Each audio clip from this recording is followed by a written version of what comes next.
Olá, senhoras e senhores! Hoje é dia de aprender um pouco mais sobre geografia.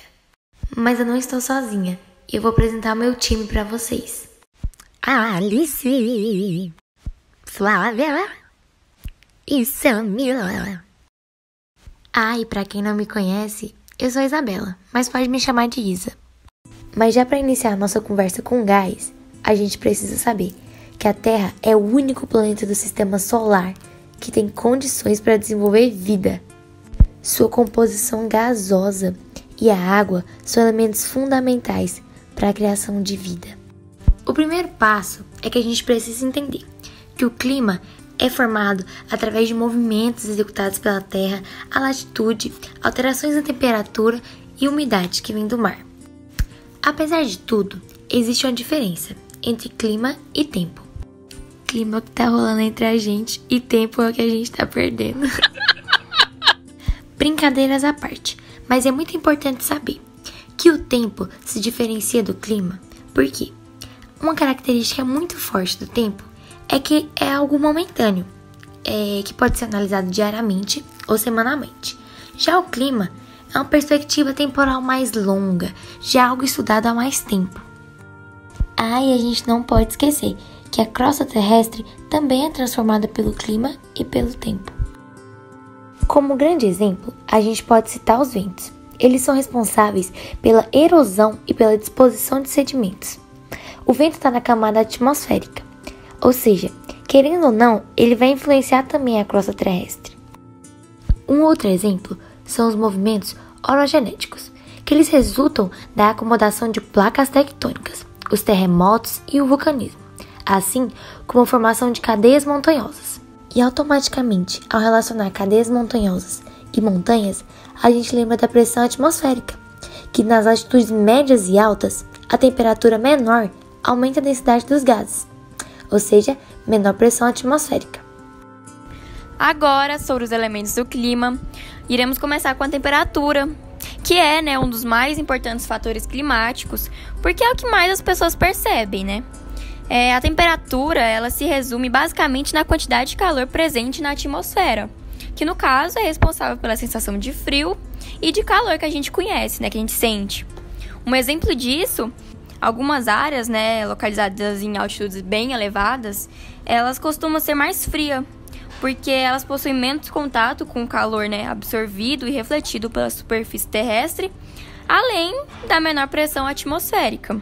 Outro fator importante da temperatura é que ela pode ser medida por termômetros no padrão Celsius, Celsius, graus Celsius, que é mais utilizado no Brasil e no mundo. Já o Fahrenheit é mais utilizado nos Estados Unidos. Mas agora vamos entender um pouquinho o que são as isotermas. As isotermas, elas são linhas que unem locais com as mesmas temperaturas em um determinado período de tempo. Vamos perceber melhor nessa imagem que está passando aí para vocês. Observe que durante dezembro a fevereiro, no hemisfério norte, é inverno, enquanto no hemisfério sul é verão. Já a de baixo, por outro lado, durante junho a agosto, é inverno no hemisfério sul e verão no norte. Agora, sobre a umidade, podemos começar falando que ela representa muito bem a quantidade de água em forma de vapor que está presente na atmosfera. Em geral, a gente pode falar que quanto mais úmido está um determinado lugar, um determinado ambiente, menor é a variação de temperatura. Isso ocorre porque a água ela possui uma propriedade que ela recebe e armazena o calor por ela recebido. Vamos pegar um exemplo aqui.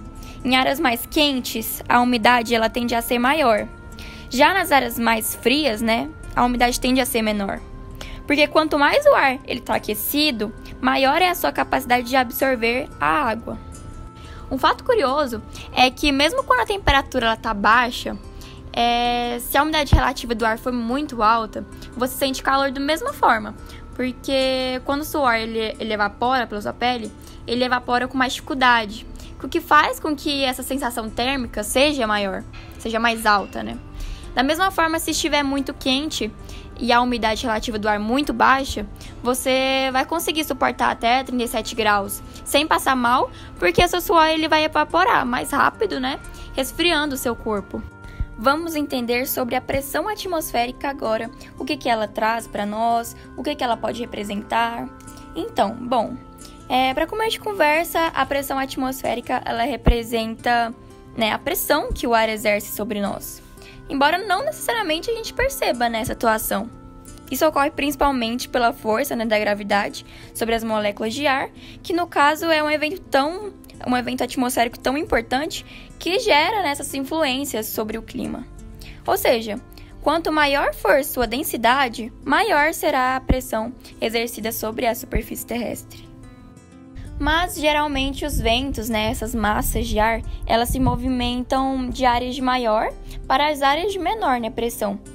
Porém, em alguns casos, a alteração nessa dinâmica modifica. Por exemplo, o regime de chuvas de uma dada região é por causa dos ventos, né, carregados de umidade, elas se deslocam a partir dessa lógica. Um exemplo é o clima, né, de monções, que atinge algumas regiões do sul da Ásia, como a Índia, por exemplo. Eu não sei se vocês já ouviram falar, mas, por exemplo, jogadores brasileiros de futebol, quando eles vão disputar, né, uma partida em um outro país, quando a altitude é bem elevada, eles se sentem prejudicados, passando por falta de ar, fadiga, desconforto, até mesmo aqueles sangramentos que acontecem no nariz, né?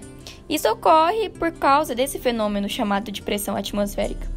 Mas uma explicação diante disso é que em países, né, com maior altitude, a gente tem uma menor pressão atmosférica em relação ao nível do mar.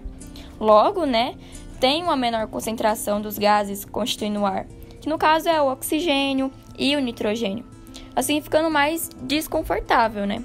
E o sangramento se deve ao fato de, nesses lugares, né, decorrente de uma menor pressão atmosférica, o clima tende a ser mais seco, por uma menor pressão de vapor. Circulação atmosférica.